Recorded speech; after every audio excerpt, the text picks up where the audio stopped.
Welcome back to the Backmarkers. Austin, how was your summer vacation? Oh, it was lovely, just hanging out in all the south of France. I was taking a trip through the wilds of Africa. I was having a great They time all take the looking most at all the beautiful vacations, right? Am I I right? good Lord. I know. I was just like, oh man, I mean, I know that because it's what like the three or no, isn't it like 2 weeks or something that's mandated by the FIA that like everyone has to like Yes. cannot work, don't touch a car, whatever. Man, we need that. We need that. Like next time there's like an Apple event rolling around, like we need like a mandatory, like, hey, everyone gets like a week off of podcasts, a week off of videos. We're all I just gonna like like that. chill, hang out. Sounds lovely. I've probably told you this before, but I used to work at a bank and you had to take 2 weeks off. Everybody had to take 2 weeks off during the year so they could check if you were stealing. Wait. I knew the first part, but stealing? What are you talking about? Because the thinking was if you were stealing money, which people do steal money from banks, you would probably be covering it up somehow. But if you were out for 2 weeks, all of the checks and balances that occur through the financial system would eventually shake out any wrongdoing, and they would find out that you were Oh. stealing. I know multiple people that lost their Yeah. jobs after their 2 week vacations. Whoa, that's crazy. I was like, hey, everyone, we love you and we really want you to make sure that you're taking care of yourself. And Oh, we're they going to don't catch hide you it. stealing because you're not. Oh no! They tell you Wow. why. They like you know why. Like they're like this is why you're doing this. I think they also tell you that too, so you can be like, don't steal because we will find out. Because every year you're gonna go on holiday and then maybe there won't be a job to come back to and you'll get an arrest warrant or something. You know. Boy, that puts a little different spin on the, hey, let's all take a Hey, I don't vacation. know, man. Maybe the FIA, like I don't know what happens. Maybe they're like busting in, they're measuring floors, like during that period of time, like they're in They're there. sharpening their tape measures. Yeah, they're tinkering. They're like, hey, what's going on in here? Let's check some fuel loads. Good Lord. Good Lord. There's a lot to talk about today, Yeah. I feel like, Yeah. including some breaking news. Breaking news. What, 3 minutes before we went Yeah. live here? Mm-hmm. So Logan Sargeant out of there. Goodbye, Completely Logan. axed with immediate Immediate effect. effect. And he is being replaced by oh God, I'm not gonna say it right. His name is Franco Franco Colapinto. Colapinto. Yeah. This is Yes. one of those things where me and you just learned this guy's name about 17 Yes. minutes ago. Yep. And I'm sure by the next 2 weeks, we'll have learned all of the ways in which you should say his name correctly because that's how Yes. things go in F1. What's your thought on this? Do you think this is too harsh on Logan, or do you think it was time? Um, well, okay, so I believe that Logan's time is done. Yeah. So did Williams. So they got rid of him, right? For next season. Yeah. What I don't understand right now is what and maybe I'm sure that probably by the time this is posted, maybe Williams will have spoken about it more. I expect James will have Yeah. one of his incredible Instagram videos about it. But the thing that I'm puzzled by is like, what is this in service of? Like, what are they hoping to gain? Like, the guy that they're putting in the car is not Yeah. racing for them cannot race for them for multiple years based on the Yeah. drivers that they have. So like Yeah. how much better is this guy going to be dropped in mid-season when Yeah. he's only ever had one FP1 test? Like I understand Logan is obliterating cars right now. Like Yeah. I know that, but like lots of It's rookies do strange. this. Like lots of rookies, not all of them, but we've seen it. Yeah. Like lots of Yeah. rookies destroy cars, like because it's difficult to do what they're doing. And so I'm very intrigued as to what they're looking for, or if this was Yeah. kind of like they're just totally done. Like we don't know what the situation is like with Logan and Williams, right? Like maybe this was you do this one more time and you're gone. Yeah. And so they're I just like, you know completely what, believe forget that. it. We're just getting rid of him. But I will be intrigued to see what a replacement is going to be like. I don't know. Yeah, because I mean, so the rumor had been for a little while that Williams were considering replacing Sargent midseason. Obviously, they've already confirmed Carlos is taking over his seat for next year, so that was never a question. It was just a matter of kind of what the rest of the year would look like. And there were a lot of names being thrown around, right? A lot of people who are on the sidelines, such as like Mick Schumacher. There was certainly some talk about like Antonelli maybe coming into the seat, or even like Liam Lawson, who is currently very much, at least theoretically, he's very much going to be released from his contract from Red Bull if they do not get him into some seat somewhere. And you can understand that the Williams seat might not be the most appealing in the world, but also on the flip side, it is a seat with zero expectation. You're going to get 9 races of practice, of sort of experience, being in F1. So it's interesting that they would give it to one of the Williams junior drivers, because that feels like it's a real statement like, hey, everyone who's on the ladder, who's kind of in the Williams Academy, we are trying to give you opportunities. Even though this is a strange one because it's a, essentially half year or a little less than that sort of opportunity, but there's no immediate, graduation. Like for a fact you're not going to be in a seat next year, even if you're, well, I guess maybe you're out there, outperforming Albon and, being crazy. But I just think And also, it's one of those there things have where, been so many multi-year contracts agreed in this current year because there were so many seats that were available. So yeah. I'm not really sure.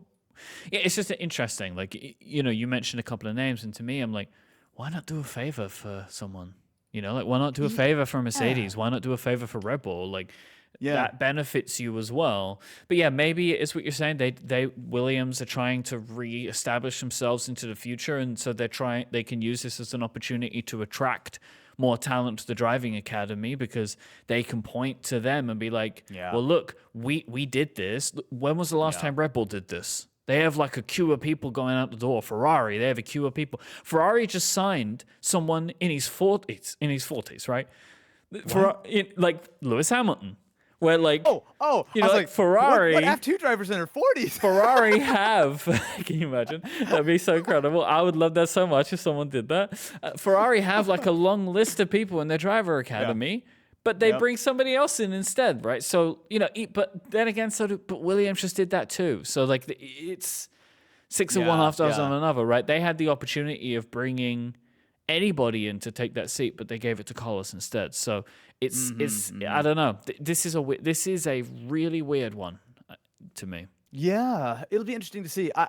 I think it's obviously hard to not feel for Logan a little bit. I do, but also, I do. Look, man, I feel like the results have kind of spoken for themselves. And yes, there have been sort of excuses that his car was overweight, he's running an older spec, but I can fully believe that they had this massive upgrade. He obliterates it for no reason in the middle of a free practice session, like just because he was being too aggressive, and completely smashes the car. Barely was even able to start the race, right? Like there was a real, like, because he didn't qualify, they had to get an FIA exception for him to even enter the race to begin with. So it's like, it's a bad look. I'm not surprised that James sees this and goes, all right, that's it, you're out. Like it was already coming anyway, we're gonna put someone else in. But I do agree with you, it does feel like it's a risk putting someone who is clearly less experienced in the car. I mean, I assume that when he comes into the seat, he goes, all right, you're gonna not crash the car, we don't care what happens other than that, keep it on 4 wheels at all times. Because that's the thing, right? Like potentially it is like, oh hey, what we're looking for from you, Logan, is just to finish the races. Yeah. Just finish the races. All of our body work off the floor. We know you're not going to give us any more than that. Just finish the races. And don't cost money. Right? And unfortunately, at the moment, he's not finishing the races sometimes. And he's costing them a lot of money and time and effort in the process. And maybe, I guess they hope that Colapatino is going to do that for them, but it's interesting. Talking about F2 and juniors and seats, Kimi Antonelli is having his FP1 test at Monza. Home race? I don't understand them. I'm coming to just not understand what's going on with Mercedes now. I've passed the point of like, this is interesting to like, this is just concerning to me as a fan. That really? Like, we're this far into the season and we don't know who is replacing Lewis Hamilton. I I mean, do you really think there's that much of a debate? I mean, I feel like it's pretty much like my expectation is that actually they will confirm him this weekend, right before his FP1 outing. I feel like that. I mean, it just seems like it's essentially a Yeah. lock at this point because they've let every other sort of good potential sort of candidate go. Like, I, they're not going to put Mick Schumacher in the car. They're not like I feel like they're just going to just commit to Antonelli, which But I then think is like again, a right? perfectly reasonable move. If you're Toto Wolff, how much money do you have to give Williams to put Kimi in for the rest of the season? Well, I think in this particular scenario, probably not a lot. But I guess the thinking there is that they want him to finish out his F2 season, make sure that he is coming Maybe in he needs his as super fresh as license possible. points or whatever. I don't know. I actually don't know what his status is, That's a so good question. maybe he has I to think finish it. I think he just turned 18, so technically he's now like eligible. I believe he has the super license points. I'm not 100% sure on that, but I think he does. But regardless, it's interesting to see how I I don't think it's a great mystery. I mean, I feel like that lineup is pretty well locked in. My bigger sort of question here is that, obviously they're taking a risk bringing in someone who is, blasted through the ranks, 18 years old. It was one thing at the beginning of the year when Mercedes was quite bad and it seemed like they had a lot of rebuilding to do. But now it's like, it's not a great sort of question about like, hey, are Mercedes actually going to be properly competitive? Not just like, oh, for a seventh and an eighth place every once in a while, but on a regular basis, challenging for wins, maybe getting up there with like the constructors and stuff. Like, this is not the easy sort of chill sort of experience With that, where we are you would right normally bring now, in. I mean, they could have a world championship winning car next year. They could. Like, I think Absolutely. McLaren has shown that that's possible. They run the same Yep. engines, so there's Yep. possibility. And like, I, I don't really understand It's what higher stakes. what I mean, they're you think doing. everyone compares Antonelli to Max, right? And it was similar kind of story. Max was even younger, but bullets through. He went from go karts to F1 in like 2 or 3 years or something. It was incredibly sort of fast. But the difference there was that Max had some time in a Toro Rosso or Alpha Tauri or Red Bull, whatever they call it these days, whatever. He had time in a less competitive car. When he came to the big team after a little while, Red Bull were okay. They were there to challenge for a podium every once in a while. And obviously, Max had that incredible first race, but the pressure was that hey, we're going to throw you in a championship contending car immediately. And obviously, there's precedent there. I mean, with Lewis, Lewis came in as a rookie and was very much challenging for his very first championship. So there's clearly if you've got the car there and you've got sort of a rookie who is that talented. But it's just a lot more pressure. It's a little bit of a different story of, hey, I'm going to come in. This team is doing all right, but they're trying to rebuild. We're trying to prep for next year. Versus, oh, hey, we're going to give you the keys to a car, which could win everything right now. So, hey, don't crash it and also get the most out of it. Good luck, buddy. I mean, look, I don't know a ton about Antonelli except for the fact that people really rate him. He's seventh in the F2 season this year. He's not had a good luck. Although, from what I haven't watched a lot of F2 this year, but Okay. from my understanding is that Prima, his team, has had some struggles with the recent regulations for Okay. 2024. So they haven't had the strongest car. I know that I think he's won maybe like one race and one feature race or something. He has had a little bit of success, but yeah, clearly not blowing everyone away the way that you would think someone who would come in and Yeah, go, oh, because I'm going to win F3 and his F2 and teammate is Ollie Behrman, yeah. who's 15th. So he's doing Yep. better than Ollie. So, okay, that's actually some good context. Thank you for that. But like, Yeah, yeah, and I then mean, it's complicated, right? Like, I don't really know how to approach it. I just feel like it feels to me like Mercedes had other things they would have preferred to do, and yeah. now they're kind of at their final point. And while he was definitely high up for that thing of like they think he might be the next Max, and Toto's never been Yeah. able to let that go, that he let Max Yep. go, da da da da da. But I think they would have actually preferred the current Max, and they tried that, and it wasn't working. Yeah, current Max was interested but not available. Yeah. So yeah, I don't know what's going on there. But we have another signing. Jack Doohan is joining Yeah, Alpine. that's a team I'd love to be a part of.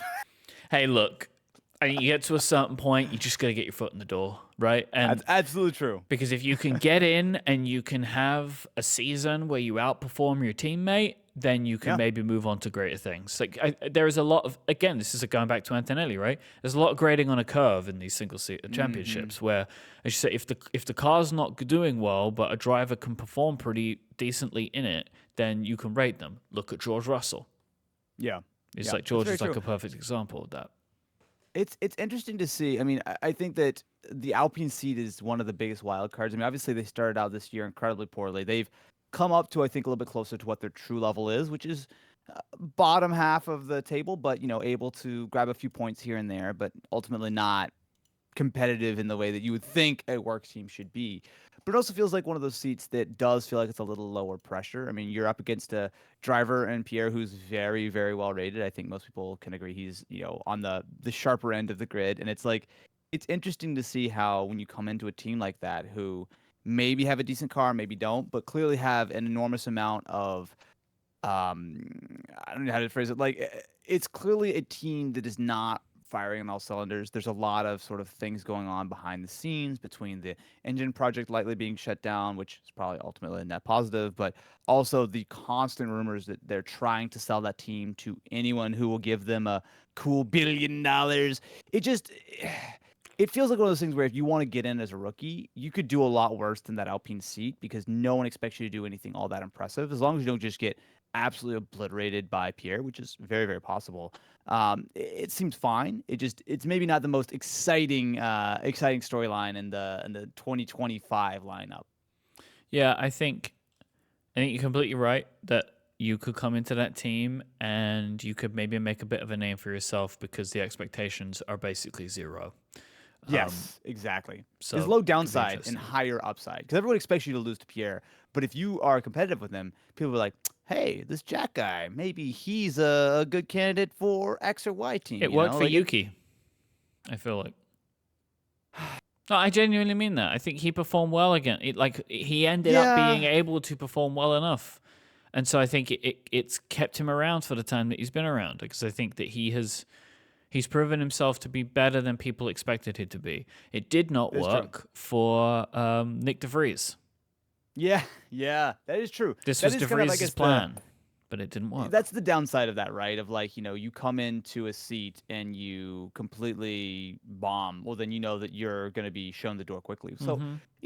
it feels like one of those things where and I think we talked about this last time. Like, the average age of drivers feel like it's getting older and older, and you're seeing more and more people who are pushing to well into their 30s and even in their 40s in the case Yep. of Lewis and Fernando. It's nice to see, but I still have this sort of inkling that like there is going to be a point in which the cars, whether it's this regulation set or next, where the cars are, I think, going to be maybe a little bit more beneficial if you are a younger driver who have those more esports quick reflexes. Not to say that Lewis doesn't know how to drive a car anymore, but I do think there's going to be a certain point in which that sort of youth is going to be more of an asset because right now it feels like if there were 35-year-old people up and down the grid all day long, it would be completely fine. It's only just because some of the people kind of get sort of turned Hmm. out, but it would I think everyone can agree that it would be nice to see more rookies coming into the sport and more sort of people giving an opportunity, even if some of those opportunities end in Logan Sargeant style Yeah, I think there has to be a endings. balance because if you have too many rookies, Yeah. you could end up in a scenario where half the grid's completing the race, That's true. That is true, which would be a very NASCAR way of doing things, which which is is not not what the I worst want. thing in the world. That's not what I want. Uh, I mean, NASCAR's pretty fun to watch. I'm You ever sure it watch is. And NASCAR, look, Mike? I like it when there's no, I've never. I like it when there's a bit of drama too, right? Like Yeah. but like I don't. I would not want there to be crashes in Formula One. Those cars, I know, like NASCAR Sure, sure, those sure. cars are made for that. Yes, F1 yes. cars could not be further away from being made for collisions, That right? is fair. That You is look at one of very those fair. things in the wrong way, and a piece of bodywork flies off. So, like, I don't. It would change if there was more and more accidents in F1. I think it would change the sport in a way that Sure. I wouldn't want. It's a, Uh, it's a different kind of thing for yeah. sure. Before we move on, because there's something Yeah. fun that I want to do today. Lando. Lando. Shout out. Lando. Is it I didn't realize it until they said it twice in the broadcast. It's his second win. That's a Hmm. crazy thing to me. How many times he's been up there, how many times that he, feels like he should have gotten close. Even just this year, it's like, wait, Landis only won 2 times all year. Like But that's now a really weird stat for me. he is just 70 points behind Max. I saw a stat that I don't know if it's accurate, but I like it, so I'm just Yeah, going to repeat it. go for it. I think if he wins and gets Mhm. fastest lap on every Yep. win, if he wins every race for the rest Yeah. of the season and gets fastest lap, he Yeah. will be world champion. Yeah, I think that's right. Because isn't it? That's a 8 point. If Yeah. Max is in second place every race, I Yep. think he would get 8 points per race. So yeah, and there's 9 races left. I think that's So, about right. I mean, look, but no matter what happens now, it's all for play now. Like, it's I actually mean, all for play now.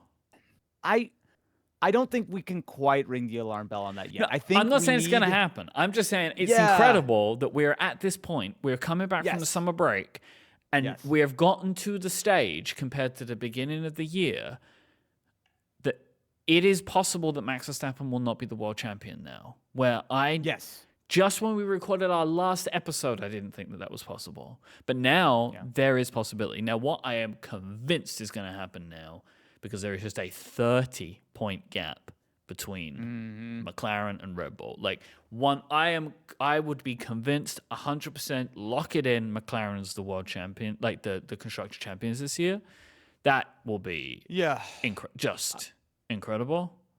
Yeah. Incredible. Yeah. I agree. I think McLaren's a fairly safe bet at this point, especially given that the upgrades that they brought to the race this week, it seems like it solves one of their biggest issues, which was DRS and sort of straight line speed. And now they've got that, especially going into Monza. That feels like that was the last thing that Red Bull kind of had an ace for them over them on. Hmm. I'm curious. I think my money would still be on Max to win right now. I think what I need to see to really, truly be convinced that this is an actual championship, because let's not forget, 70 points is still enough points that Max could not show up for 2 races and still be in the lead, and Lando could win both, right? Like that's Hmm. still a substantial gap. But that being said, Lando and McLaren are on incredible pace right now. It's It's it's clear that it's Red Bull are in less some trouble. it's less of a comfortable gap when he just won by 22 seconds. That is, yeah, that's exactly what I'm That's saying. the It problem. He makes, didn't just win it. yeah, I think what needs to happen, I think, is we need to see Lando absolutely ace the next couple of races. I think if he can do another 2 races where he wins or, really, really dominates at least to, top 2 or something, and we see Red Bull falter a little bit or potentially even, get a little bit of unlucky circumstances, a crash, a puncture, whatever the case is, the normal kind of stuff that could happen at any point. I think if we see Max have one major failure and we see Lando continue this kind of pace, then I'll be convinced it's on. But I think I need to see like 1 or 2 more races of Lando absolutely acing it and Max having some issues before I'm really convinced. Because right now, I think it's unlike Lando's not going to win every single race and get fast lap. Right? That's not going to happen. Just the same way that Max is not going to come in second place every single time. That would be amazing to watch, but like it's going to be more, I hope, more varied than that, especially given the fact that we've seen so many different winners this year, so many different things. And I mean, even Ferrari, who looked like they were nowhere most of this weekend, got a podium out of nowhere, Hmm. right? So like, I think it's on, but I would just say to everybody, let's not get too excited just yet. No, I I'm think we need I'm to too see a excited. little bit more. No, no. You're full like Max has not won since the Spanish Grand Prix in June. yeah, His yeah. last races have gone second, fourth, fifth, second, fifth, then first. I Yeah. saw a quote from Christian Horner today, and he was like, "Oh, we're gonna do something." basically, he's like, "Oh man, we better do something." Because Whoops. yep. Did y'all realize that the other guys are really fast this He year? What did says we do? Horner concedes McLaren is in a different league and insists Red Bull have to respond. I mean, it's the most obvious statement of all time because, like, they actually really are. Yeah. Yeah, man. I loved it. This season. This season It's has been good. surprisingly been one for the history books. Like, just because of it seemed like an absolute foregone conclusion, and now it's Yep. all been turned on its head. Because Yes. on those first 4 teams, like Red Bull, McLaren, Ferrari, Mercedes, it's any combination of those on the podium right Yeah. now, and that is fantastic. Like, that is just fantastic. Absolutely. And I know that, people are already like, oh, why do they have to get rid of these regulations? It's all great. But it's like, I mean, there's always this sort of push and pull in F1, right? I mean, the big teams who have all the infrastructure and all the big names and stuff are always going to have an advantage. But it's so nice to see that, after last year, which was, I think, one of the most dominant seasons we've ever seen, right? Just unbelievable just how, just Max just destroyed everyone, and Red Bull Mm-hmm. in that car was just unbelievably on another level. But this year, it's not that Red Bull's bad by any means. I mean, I still think, they are still leading the constructors. They're still leading Yep. the drivers. They've still been a very, very strong team. But you look at what has happened sort of in the last, 6, 7, 8 races or whatever. It's clear that they have moved backwards or flat, whereas everyone else is making major steps forward. And it's interesting to see. I think back to when we did our tour of Milton Keynes earlier this year, and, from the outside, it seems like, oh, they'll bolt on a new wing or here and there. But hearing them say how what was the number? Like, they make like, what, 10,000 new parts or Yeah. something, or updates to the year. It's just some just obscene numbers. It's like all the time they're tweaking and testing and tuning. And you got to assume that sometimes those tweaks and tests might give you good theoretical numbers, but aren't actually improving your performance. Whereas teams like McLaren are able to find some silver bullet, and Yep. suddenly, boom, they've got themselves 2/10 and are, massively in the lead. It's just interesting that even though, you could have been the world's best team last year, everyone is moving forward. And if you're not moving forward at that same kind of pace, you absolutely get left behind. It's crazy to think about. It's been good though. All right, should we take a pit stop? We should take a pit stop, and we should see exactly how fast the world champ difference will make for this one. Are you ready? I'm ready. Set and go. This episode of The Backmarkers is brought to you by The Racing Line, your personalized motorsport calendar application covering over 100 series from across the world with up-to-date times and dates for all sessions. All major series are covered: Formula 1, 2, Formula 3, Formula 1 Academy, IndyCar, MotoGP, NASCAR, Formula E, World Endurance Championship, WeatherTech Series, European Le Mans Series. If it has wheels and an engine, it is in the Racing Line app. I have been loving using the Racing Line this season. I've been getting the notifications that I want for all of the sessions that I want. It is fantastic that I get to have that personalization. You can build your own motorsport calendar by selecting the series and sessions that you want to see. Every session is converted to your local start time, so you don't have to spend mornings on time zone conversion websites. And the race information can then be surfaced on your home screen and with lock screen widgets. You can have custom notifications to alert you to the session before it begins. You can have up to 2 per session, and these can be at any time interval you want. 15 minutes before, an hour before, 2 hours, a day, 3 minutes, whatever. It's up to you. The Racing Line also includes streaming details for all series, and the app links out to the streaming sites of those series and marks whether they're paid or geo-blocked. And there is a ton of motorsport content that's free on the web, and the Racing Line can help you discover it. The Racing Line was built by a single indie developer who took up iOS development after listening to Relay Tech Podcast and Accidental Tech Podcast. It is designed by a motorsport fanatic, and that shows. For motorsport, and it's also for motorsport fanatics, and it's available on iOS, iPadOS, macOS, and watchOS. Listeners of this show can get 3 months free and 70% off the lifetime of your subscription. Use the code BACKMARKERS to keep your subscription at the reduced rate for as long as your subscription is active. That is the code BACKMARKERS for 3 months free and 70% off the lifetime of your subscription. Our thanks to the Racing Line for their support of this show and Relay. 158.41. Not bad. That was pretty good. That was much faster. You were, here's the thing. You got some new wheel guns. The team did an extra, week of training in the coast of France, and Oh. you're ready for that one. You got loosened and limbered up. Do you remember when Kick Sauber couldn't put their wheels on? Do you remember that? Yeah. Also, I know we're gonna get way off topic here. What happened to Sauber in this race this weekend? Why were they like a minute and 2 minutes off the pace? I feel like the broadcast didn't talk about it at all. I was like, I don't know, they're man. both so far behind. Like, boy, that team, not This- looking too great.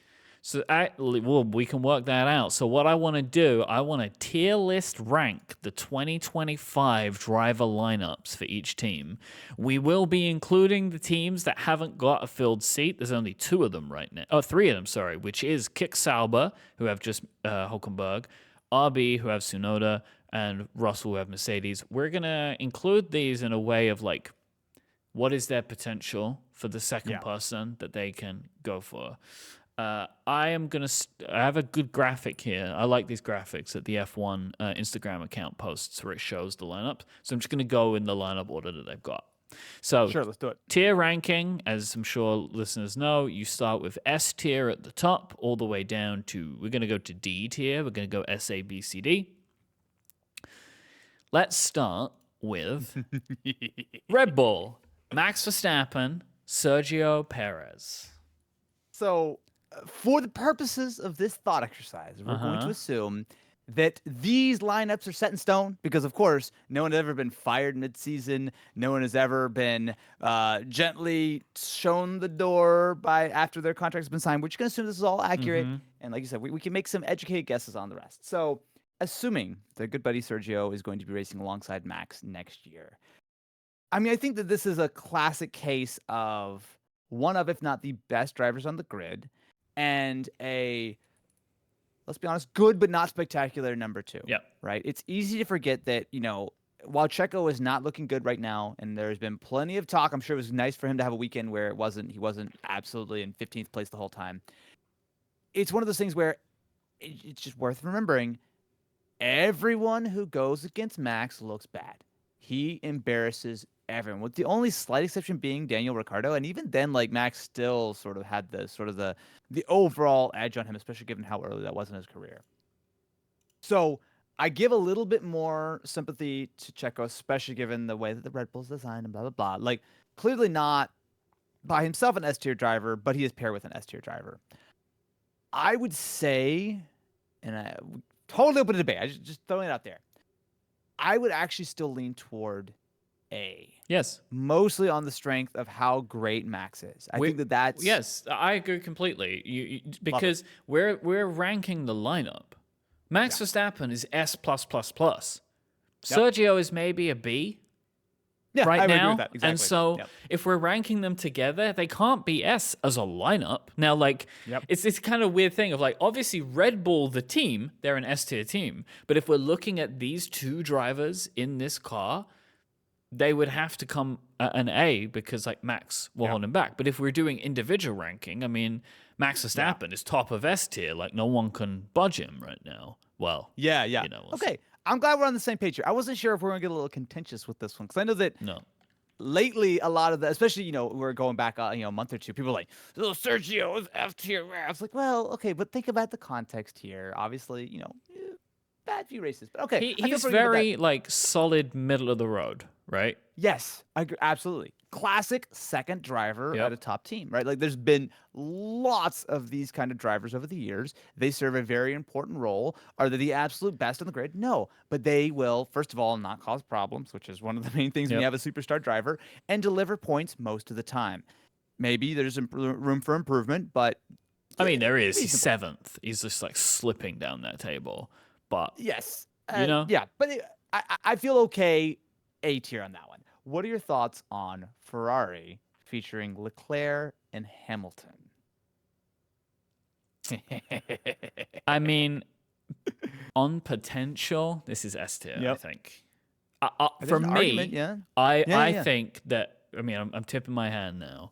I think that the Ferrari lineup is the strongest lineup for 2025. So, okay, let me ask you a question. Yeah. Can we have multiple S tiers? Yeah. Or can we have to pick one? No, we can have multiple. Okay. Yeah. Okay.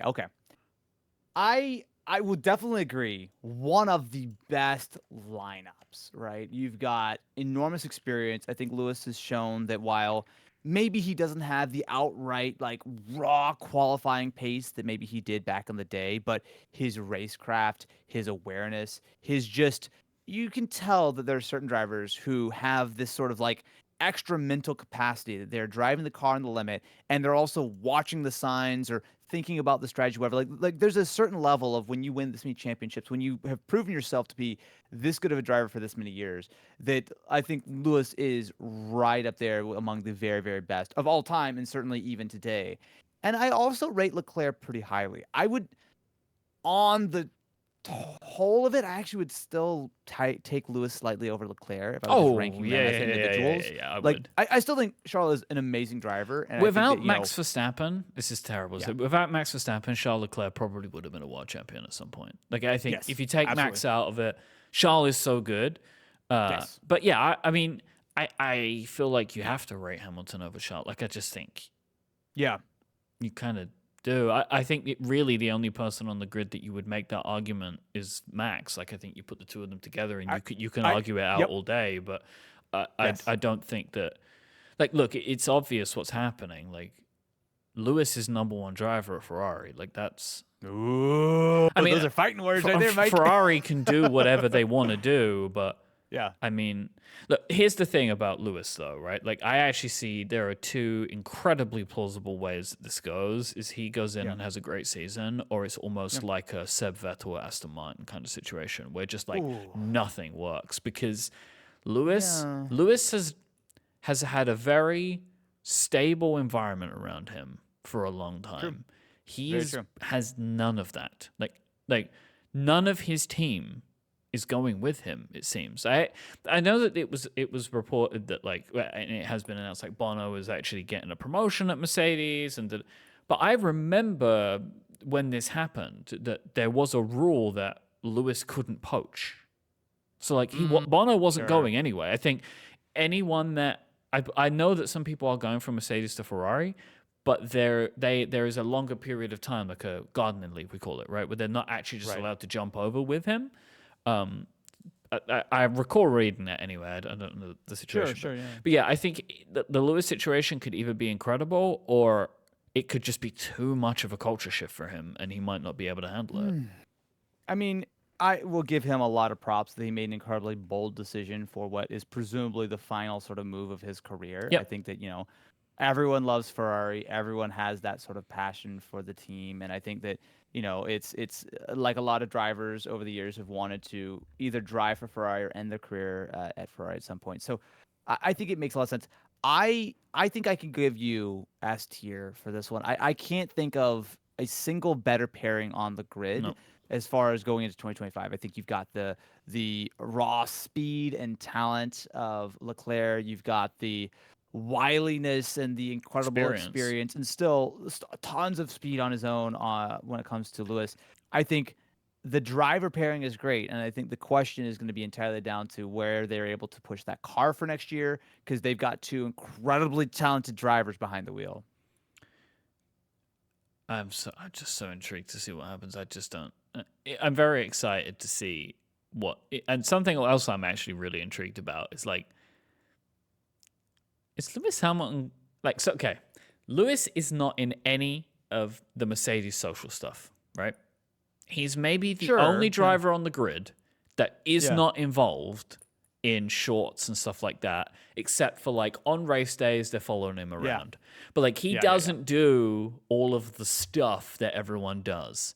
I will be fascinated to see if he does any of that at Ferrari. Because like it's obvious that it's been in his deal at Mercedes that he is just not doing it. Leave me alone. Leave me alone. I'm a racing driver, right? Yep. But like you got a new deal, and it's like, was that part of the deal that Ferrari want him to play the games with Charles, where they like draw pictures of each other and all that stuff? You know, I'm gonna guess that he says, "Look, I'll do it for 6 months, then you gotta leave me alone for the rest." I mean, of the that might contract." be it, If I right? was Lewis, that's what I'd do.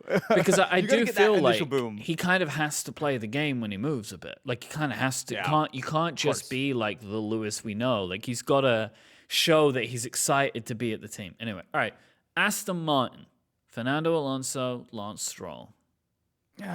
Mike, this is a tougher one because I think everyone can agree that Alonso is and remains to be a very, very fast driver. I have a lot of personal, just sort of appreciation for someone who it just seems like racing is all that he knows. And maybe that's a little bit sad if you put it like that, but like it's clearly a passion of his, even when he had a sabbatical from F1, he was out there racing in like trucks and racing Le Mans. Like it's clear that like this guy can't sit still without being behind the wheel. And I appreciate that, right? I feel like I feel the same way. I can't sit still and not make videos every day, right? I got to do it, right? So I have a lot of sympathy for that. And the fact that he's been able to do it for such a high level for literally as long as some of the other drivers have been alive, it's just insane to me, right? You think about how far his career has come. I still would rate him very highly. I would give him like a solid, if it was just Alonso by itself, solid A tier. I don't think he's quite at the level of a Max or a Lewis or probably of a Charles. Close, but I don't think he is. I don't think he is. really. Oh, okay, okay. Now then maybe we're gonna No, get no, spicy no. because Like I'm agreeing with you. I'm just saying, like I think you're maybe putting him a little closer to Max and Lewis than I would. Like so let me ask you this. yeah. So So my opinion of Alonso is that he is a very, I don't want to say fickle kind of character, but I think that when he's motivated, he's absolutely fair, top of his game, fair, fair, fire. fair, fair. I think when he is, struggling all weekend for like a point, maybe we're not seeing the real like he's not he's there, but he's just kind of going through the motions. I think about the Alonso we saw early last year when he was getting podium after podium after podium, when he's like proudly saying like I'm gonna get on the podium for every single race for the rest of the year. That's And the then kind of didn't do driver who I know is anymore. still there. Yeah, I think he didn't get any more podiums after that. Yeah, that's fair. But like, that's the kind of the driver that I see. That's who I'm rating. Sure, I can sure. forgive when your car is not very good. You're just like, what are we even doing here? Like, obviously it's not the best mentality, but I can understand that. But I do believe that A tier driver who's right up there with the best is in there, Mm-hmm. given this Aston project that has a Honda Works engine, maybe has some Adrian Newey gold dust sprinkled on it. I feel like that's still a very sort of strong combination. Yeah, But I then we've agree with got A. I agree with A. I mean, I just felt like, I believe he's an A tier driver, but you were like mentioning like Verstappen and Hamilton, who are I would clearly both S tier drivers, right? So like, and yeah I think I don't know. yeah I feel like Alonso is obviously incredible, but I think he maybe gets too in his head, maybe like sure going of to course yeah right where like yeah someone like Lewis, like still you hear him say these things, but I feel like he is extracting more out of the underperforming car than maybe Alonso is of his. But I genuinely don't sure know. sure. And then that brings us to Lance, who I will say in his defense, just like with Checo, gets a bad rap. And Yes, obviously, it's always unfortunate when you are perceived as the son of the owner of the the pay team. You driver. got daddy bankrolling. But look, that has not like obviously he's had advantages, right? As I think it's probably worth mentioning, pretty much the majority of the drivers on the grid who have very wealthy parents who gave them tons of track time and private tests and all that kind of stuff, right? So like I think it's worth mentioning that Lance is not like some special like obviously no one else owns the team, but like lots of other people have had a ton of backing, almost everyone really to get to that sort of level. So Lance is I think an F1 under his own merit. That being said, I would put Lance at C or D tier as like a personal driver because I think he's fine. I think he does well enough. He has his days sometimes, but I I just I don't think anyone's going to make the argument that he doesn't pull that average of the driver lineup down a little bit. He is definitely a C tier, but like I think that's Yeah. fine because I think most people would say he was D tier, and I don't believe that to be the case. What I think with Yeah. Lance is he would definitely have gotten the spot, and he would have had that spot for a while. He may not still have that spot if his dad didn't own the team, Yes. right? Yes, So I like agree. he I would have agree. had his time, he had had Yeah. some good results, and then he had a few Mhm. seasons where he's solid middle of the road, and then someone's like, you know what, maybe it's time to try someone else. I agree. I agree. As a lineup, the two of them, I mean, I lean towards C, which is I was going to say the rough. exact same thing. Yep. It's rough, but like I just don't. I think as a pair, I can't put them above. I can't put them in B right now with what I think they're going to be in 2025. Yes. I just don't see it being higher than that. If they had a really competitive car and Alonso's absolutely on fire, then I Yep. actually think that's probably closer to B. But we're not seeing that, and we're No. not seeing that driver right now. So, as much as I rate Alonso personally high when he's motivated, I think C is a pretty fair place to put the Aston lineup at the moment. All right, I'm going to tip my hand here of how I'm going to introduce this, but I think this is where we're going to start grading on a curve. Okay, let's do it. Let's do it. Williams, Alex Albon, Carlos Sainz. Mm. I will go first and just say I think they Go are for it. a B tier pairing. Okay. What's the reasoning behind that? I think they are both really good drivers. I think Carlos Sainz clearly, like Carlos is like the highest B tier I think that someone could be. Like he has A tier moments, but they're not always. Right? Sure. Yeah. I agree with that. And I think Alex especially in Williams, he is having like a George Russell kind of time right now, where like Yeah, yeah. he is performing very well in that car, having some real standout moments, and has done some like really like incredible stuff. Like there was that race, I think it was last year or the year before, where he did like the entire race on one set of Mm, tires and changed yep. just at the end. On lap Like one, yeah. Oh yeah, yeah. At no, the it's end, the yeah, yeah, final lap, and so like stuff like yeah. that, where it's like that's a good racing driver. Like he has that mentality. I really rate Alex, and so for me, I would put Albon and Sainz as a B tier pairing. Okay, I think we're about to get contentious. I actually would vote A. I All for right. all the same reasons you brought up. Okay. But to me, I think about if we're gonna try to use our existing grading, right? So you look at like Ferrari as an S tier. You look at specifically Red Bull if we're gonna compare that. I think about it if I'm the team principal, which I should never be allowed to be.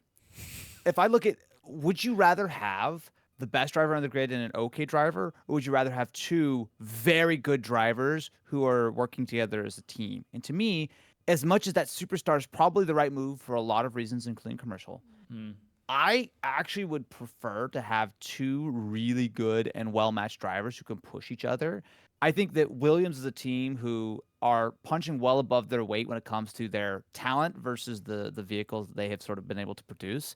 And if I think about it, B is an easy. I would obviously B. I think that there's no question about that. But I would, and I think I am gonna go ahead and make the full argument that they actually are deserving of an A tier because there's so little in it. Like, yes, if you need the absolute maximum extra tenth of ultimate pace at the end of the day, they're not the drivers who are going to pull that out of the car on a very, very consistent basis. But other than that, it's hard. I mean, obviously, we always have to kind of take this with a little bit of a grain of salt, right? The Red Bull is a million times better than the Williams, so like it's difficult to make like a really sort of clean sort of comparison. But if we're just looking at the talent of the drivers, given the teams that they've been at, between the sort of the heights that they've been able to hit, I would say that Williams is deserving of an A. I mean, if you really want to get pedantic, you could say like, oh, it's an A minus or something. But like, I actually would really put the Williams driver pairing pretty much an equal footing of Red Bull. I think it kind of washes out to me. I don't know. What's your thought? Is that am I crazy over here, or is that a reasonable argument? I think you might be going a bit far with the Red Bull Okay. thing. Okay. But I'm Okay. That's fair. very happy to put them in A because I love this Sure. pairing. Like We I can think that say there is quite a gap between Red Bull and yes. Williams. I think you Sure. got a little Sure. overexcited, but I would just say okay if we're A plus A minus, but still yeah, A tier. Like I just think that that's a really strong line, right. better than most of the other lineups on the grid. I agree. I mean, and I think it could be very interesting. Like, I Okay. think I don't know how much of a sense I have of this for Alex, but Carlos feels like a very good team player. Yeah, I think so. I think they both seem like they're quite I feel like I've just good. seen Carlos, like saying Yeah. Drive to Survive or whatever, much more as like a. He seems to be really good friends of bar one, but most of the people that he has driven with, because that's apparently him and Yes. Max Verstappen, right? Like Yeah. they don't work well together. Although I actually just think you hear that quite a lot about Max Verstappen. That yeah, I can imagine it being interesting. All right, we move on to the first complicated one, Yeah. Sauber, which will be Audi. No, No, I think it's they're there's going to be officially Audi in something else, 2026. right? They're going to be. I don't think it's going. I think I saw it's maybe not even going to be Kick, but like, whatever. But it's still Sauber. Yeah, whatever they said. Yeah. Nico Hulkenberg, Yeah. unconfirmed. So this is tough. Can I throw a hypothetical that might help us make this decision a little bit better? Yeah, Should we just assume that pairing is Hulkenberg and Bottas, and unless something else changes, because at least as of right now, that seems like the most likely candidate. Because I don't know outside what of other the two of decision they them- would make. Like I genuinely exactly don't know right. at this point. Yeah, I can't unless they do pull some wild card. But like when you've got Valtteri right there, it just feels like why like he's the obvious sort of choice, right? So I think let's maybe just assume. let's that assume that's the- Bottas, Hulkenberg. Yeah. Let's do that. This is a tough one Yeah. for a different reason because it's been very difficult to measure. I mean, you can look at Valtteri as like he's obviously performed relatively well given his sort of teammate with with Zhou Zhou over Guanyu, the yeah. last 2 years, I think, something like Yeah. that, 2.5 Mhm. years. He's performed really well, right? But he's been in a very bad car almost the entire time with like one small little sort of sliver of the head, like an actually correctly weighed car at the beginning where everyone else was overweight and they got some decent results. So I would say like solid B or C tier for Valtteri would be kind of my thought. Um, and then Nico has been sort of similar in that, obviously he was out of the sport for a little bit, came back, he's performed really well with the Haas. But also, even though he's done some stellar sort of qualifying performances, the races have been like, his qualifyings have outperformed the car. So his races have really just been like trying to scrape together a point or two, which is good. But I can't think of a lot of spectacular races I've seen Nico put in. I've seen a lot of spectacular qualifyings, but the races have always been largely because of the car, decent but unspectacular. So see, We got to explore the ranking here, right? yeah, yeah. They can't all be, I think this is a D pair, like a D.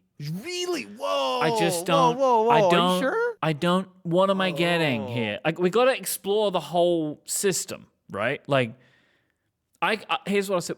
I agree with you on the C, but also like Who's gonna be D? Right? we have Aston Martin in C, and I know that Aston Martin's pairing. I feel strongly that Alonso Stroll is a better team than Hulkenberg Bottas. Yes, I do. I do believe that. I think it's okay. So I guess to me, it's the same sort of analogy of the whole like Red Bull versus Williams, right? If you've got, one good driver and one okay driver versus two equal good drivers. Okay, so I gotta do a little like strategizing here. So if this is our D, if this is our D, but I'm looking. There's a couple of lineups I feel like I would take over this. Let's put them in C. Let's put them in C Okay. for now, right? Like the only reason I'm saying D is because I'm like, somebody has to go there. Oh, I have a clear D. Okay, I have a very great. clear D. That's good to know. Thank you. All right, so let's move on to George Russell, and we'll assume Kimi Antonelli, I think it's a very safe bet at this point. which makes this one almost impossible. Yeah, it does, because I think George is a really well-known quantity, right? I think everyone can largely agree. George George is an A tier. George is an A tier. Absolutely. A-tier driver. I think he's done a very good job. He obviously put in some mega performances in Williams. He's been a little bit unlucky that, once he got the call up to Mercedes, the car really wasn't there. But, he's won, I think, 2 races at this point. He's done quite well. It's been really interesting to see George versus Lewis, because I think that there hasn't been a very, very clear winner. I think that George has generally had the lead on. Yeah. They've been well matched, but I still think that Lewis has the overall edge in a lot of ways, because it really feels like George, while he's slightly better on the qualifying side, the racecraft of Lewis, the way that he's able to whisper the tires, I think not to put anything on George, but I think George is A tier. I just would say George is a strong A tier driver. Strong A. He has the ability to move up, right? I do believe that, but like he's not been doing it for long enough yet, and so I think he's an A tier. For me, I think C. Yeah. C. So I almost feel like if we're talking about a real rookie who has, theoretically been very impressive, but ultimately we have not seen, I think almost by definition you have to be in D, right? Now, I think we could dramatically change this after he gets, 3 or 4 races and suddenly does amazing, right? But I think it would be really irresponsible, especially given that we have so much information on the other drivers and we don't on Antonelli, that you can't give him a super high rating just because he looks good as a junior. I agree. I think putting them together. What I will say as well, like just as a thing, I'm not saying to do it now, but to put it in your mind, we also have nobody in B tier. We have nobody in B or D right now. And I have a D. Okay. Just as a thing we might need to do some reshuffling at the end here, because like I feel like you can't have an entire ranking just like unfilled. All right. Do you want to go with B? I'm torn between B and C. I think B is probably where they're at. Like, that's my gut. If I wanted to be super fair, I would say they should really be in C, just because I think Antonelli doesn't deserve a Let's super put high them ranking in C before he's for done now. and then like, because And that's maybe where I B. go. I go C, like by gut, Yeah. because it's like you're taking an absolutely unknown quantity Yeah.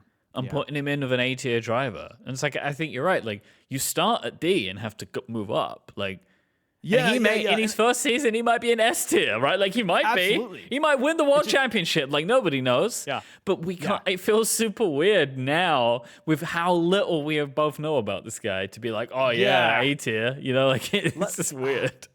I agree. Let's say C, but maybe bumping up to B once we finalize the Yeah. result. Because I could really go either way on it. My gut almost wants to say B, but let's just say C for right now. It's a difficult one.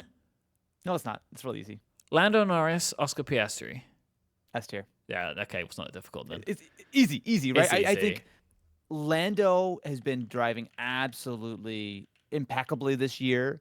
Maybe impeccable is a slight strong word. I think there have still been some slight issues when it comes to There the are still performance some of the pecs. team and the drivers. There's not Absolutely. impact.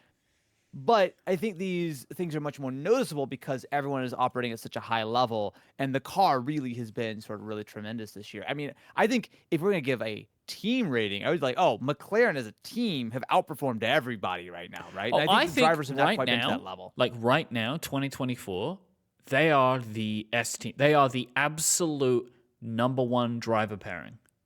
Like, I Yeah. believe. Oh, Two okay, of them well, right okay. now. I know we're doing a Okay, different thing alright. now, but I Oh, think no. right Oh, no. now they are the best. So we're talking team or driver pairing? Are you trying to say that they're Driver like S plus? pairing.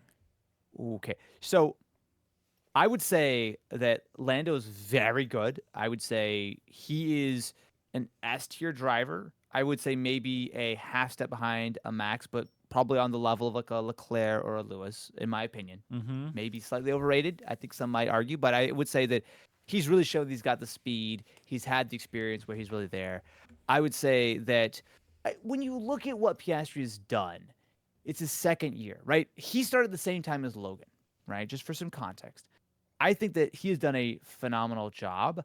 I think he's a strong A tier driver. I really do. I don't think he's S yet. neither I do think I. that there's very much potential. Exactly. Yeah. Like you give him another couple years, he could be an S tier driver. But when you put this pairing together, I think I would still, if we were taking an absolute best, I would still probably take Leclerc and Hamilton over Norris and Piastri. No, But The it's 2024. I'm talking 24, not 25.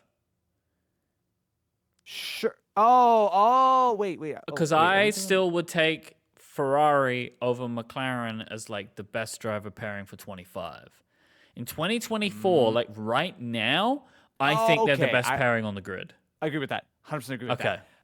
I would still say that when you put it together, I think McLaren would be.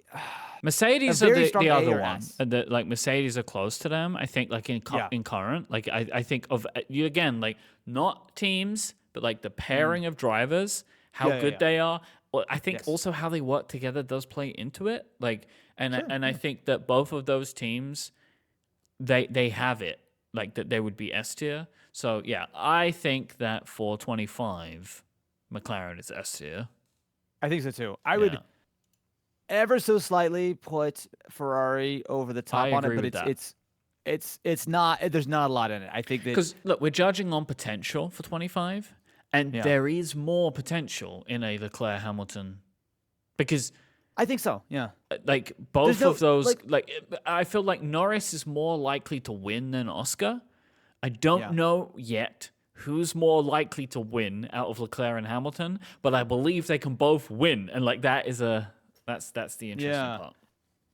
My thought is just that to be S tier, you need to have essentially very little weakness in your team, right? If you have some weakness in your team, you just can't be S tier. And I think that if I look at the two strongest teams on the grid, or at least for 2025, right, the two strongest driver lineups, there's not any real weakness there, right? It's not like, oh, you got a number one and number two. It's like, no, you've got two absolute either number one or could be number one very easily. So Yep. yeah, I feel I good about agree with that. McLaren being S tier. Yeah, like I think clearly right now McLaren need to and should be, and I think are putting their efforts into Lando because he is the one that could maybe get them a driver championship as well as a Constructors Championship, not out of the realm of possibility. But when you come to next year, you need to wipe that sweat slate clean and start again with both of them, because either of them could actually do it. Oscar Piastri, by the way, he has been the most surprising driver that I've experienced. Like, unbelievable. And I don't understand him. He is like, I've never seen anybody react to winning like he has, which is just like, he's like, great. I'm so thanks. It gives everyone. me Raikkonen vibes, right? It's just he's straight chilling, right? Absolute like calm. All right, Alpine, Pierre Gasly, Jack Doohan. Stuff. I like Pierre. I would vote Pierre to be somewhere between B and C, maybe a little bit more toward C. I think he's a good driver. I think he's a C driver. I do. Yeah, I think he's good, right? And I could go between B and C. I think he's still quite solid, but he has been around F1 for quite a while, and short of his Monza win, which is still one of my favorite F1 memories ever, just that podium and the whole thing. Like, it was an incredible moment, but it's a little tough. It's a little tough to rank these guys very high, especially because Doohan is a rookie. I think we got to do the exact same thing with all the rookies, right? Which is you're kind of defaulting to D until you sort of prove it up. And I don't think that Pierre is able to drag that lineup so much farther, especially even though I know we're not really considering the actual team itself, but we know that the Alpine is probably not going to be a great place to show off your skills next year anyway. I think it's a D tier. I think it's D tier. Because I think not what we have done so far with people that we're not unsure of. Like, you take the best and bump them down. And I think we're going from C to D, so I think Alpine is D. I think that Pierre is decent, like he's good, but he is emotional sometimes in the wrong kind of way. Yeah, I agree. And that comes to bite him. Yeah. RB, Yuki Tsunoda and not Daniel Ricciardo. Yeah, so this is, I think, the most difficult one for us to judge, because I think it's really hard to tell who's going to be in that seat next year. I mean, surely it's not Danny. I just can't imagine it's Danny Rick. I really don't think it's going to be Danny Rick. If I had to take a guess, I would say Lawson gets the seat next year. I do think that would make sense.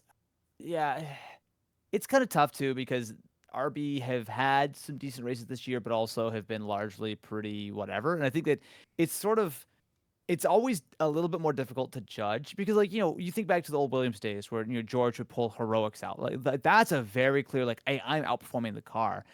But you look at RB this year, and they've been kind of so middle of the road, much like Alpine, where it's like, there are probably some races that, Danny Rick did phenomenal in, that Yuki did phenomenal in, and they got 12th and no one noticed, right? I think it's harder when you're just okay or kind of bad. But if we're ranking the two of them, if we're gonna say that's Liam Lawson, I would say that we do have a little bit of experience with him. I would say that he did well enough, and I would also say Yuki has done well enough, but clearly lower rank. Like, I would say Yuki is probably C, and Liam Lawson's also C or D. I would lean a little bit more towards C than D for this lineup if it's me, but also not super strong on. No, I could be persuaded. I think it's probably C. Honestly, like, Danny Rick, I don't even know where I'd grade him. I would put him in D. Honestly. Yeah, I think it's not it. It's not it. I mean, but it's going to be either Danny Rick or Liam Lawson, and I think that Liam Lawson probably brings that average up. I would say that if we're looking at our tiers here of where things are, I think that there are two teams, in my opinion, that are below RB, and I think that is the same regardless of whether it's Danny Rick or it's Liam Lawson on the seat. So that's why I feel like C. If you really felt strongly about D, I would compromise, but also I feel like C feels good to me. If we're gonna put them in C, we have to move Mercedes to B. Okay, let's do it. Let's do it. Because I feel like I agree with that. I feel like I do. All right. Okay, let's move Mercedes officially up to B. I think that's the right move. We'll lock in RB as C tier. All right. Which leaves us the final team being Haas, which has an all-new lineup for 2024 with Ollie Behrman and Esteban Ocon. Now, I think this is a D. I'm just gonna come out right out and say it. I don't see a lot of. It's an okay lineup. Even D tier. I mean, obviously there are no truly bad drivers on the grid. There's nothing like Sure. everything. You got to have everything on a rank, right? I think that Ocon is fast and decent on his day, but much like sort of some of the issues with Pierre, I think he has some temperamental issues. I would just say I think sometimes he sort of lets his emotions get the better of him when he's behind the wheel. I think he's fast enough. I would say probably C tier. We saw a little bit of Behrman, but he did one race. He did fine, but it was one race and a pretty fast Ferrari. One very fun fact for this: Ollie Behrman currently has more points in the 2024 Drivers' Championship than Esteban Ocon. That just says more about Ferrari. I know, but it's still good though. It's still a fun fact, right? Ocon is 17th and Behrman is 15th. That's just like a fun fact. Like I like that fact. It's not good, but it's fun. Yeah, it's not good, but yeah. But it's a D tier lineup, right? Is there any argument against this being D tier? So here's the thing, right? Ollie Behrman, I think, is really interesting, and like he could like surprise. I think he has the opportunity to do that. I do not rate Esteban Ocon. I am very surprised that he has a drive. For 24. Yeah. I thought that when Alpine kicked him out, he was done. I think Ocon, I don't know the guy, but based on what we see, it seems like he has a bit of an attitude problem. Sure. An old school driver, I would do it. Yeah. I would describe it, right? I think all of the drivers these days, maybe it's thanks to social media, whatever, have to be so friendly and nice. And it does feel like Ocon's a little bit more that older school, like, hey, I'm here to just, be me and not really worry about the rest of it too much. Which it feels like he has the mentality that he should have being where he is, in that I think he believes that he's the best driver. Yes. Like I get that vibe from him. He doesn't have the results to back up that attitude. I think that's the problem. It's kind of acceptable to be arrogant because you're the very best, right? Like people kind of there's a little bit of sympathy there, but not when you have that same attitude and you are worse than Ollie Behrman in the standings. So we're gonna. I think we can put Alpine and Haas in D. I'm gonna make one more thing. I think we should move Aston to B. And so we're gonna run through the list, and you can see we've got S tier Ferrari, McLaren. Yes, feel good about that. A tier Red Bull, Williams. Feel very good about that. B tier Mercedes.